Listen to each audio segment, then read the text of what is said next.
ఇక జగన్ కు ఓటు వేస్తే రాష్ట్రం మరింత నాశనం అవుతుందని టీడీపీ అధినేత చంద్రబాబు విమర్శించారు. ఒక్క ఛాన్స్ అని నమ్మించి మోసగించారని ఎద్దేవా చేశారు. జగన్ పాలనలో బడుగు బలహీన వర్గాలకు రక్షణ లేకుండా పోయిందన్నారు. ఎన్నికల ప్రచారంలో భాగంగా న్యూజివీడులో నిర్వహించిన ప్రజాగలం సభలో చంద్రబాబు ప్రసంగించారు. ల్యాండ్ టైటిలింగ్ యాక్ట్ తెచ్చి ప్రజల భూములను లాక్కునే ప్రయత్నం చేస్తున్నారని ఆరోపించారు. వైసీపీ ప్రభుత్వ తీరును ఎండగట్టే ప్రయత్నం చేశారు. ఇక కూటమి అభ్యర్థులను గెలిపించాలని పిలుపునిచ్చారు.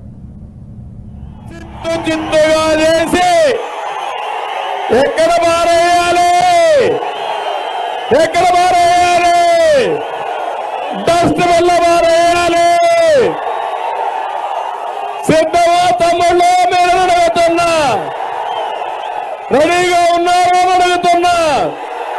రోషం వచ్చిందా లేదా మీకు?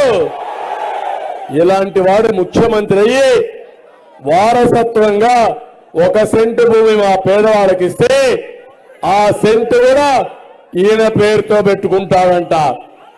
మీ భూమి మీద కన్ను పడింది. ఇప్పుడు ఇంకో పని చేశాడు. అది కూడా మీరు ఒక్కసారి చూసుకోవాలి. భవిష్యత్తులో ల్యాండ్ రికార్డ్స్ ఏ ఉండవు. అడంగల్ లేదు, 10-1 లేదు, పట్టాదారు పాస్ పుస్తకం లేదు.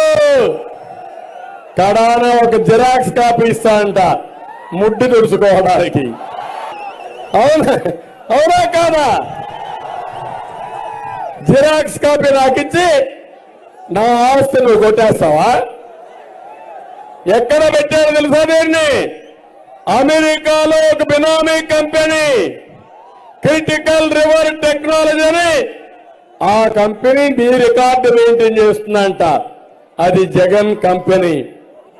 అందులో మీ రికార్డు తారుమారు చేస్తే మీరు గింజుకున్నా జరిగేదేమీ లేదు తమ్ముళ్ళు. చట్టం అమల్లోకి వచ్చేసి తెలుసా మీకు? అప్పుడే అమల్లోకి వచ్చేసింది. ఇది మీరు చూస్తే 1 నవంబర్ 2023 నుంచి ఈ చట్టాన్ని అమలు చేస్తామని చెప్పారు. ఈ చట్ట ప్రకారం మీరు ఒకసారి చూస్తే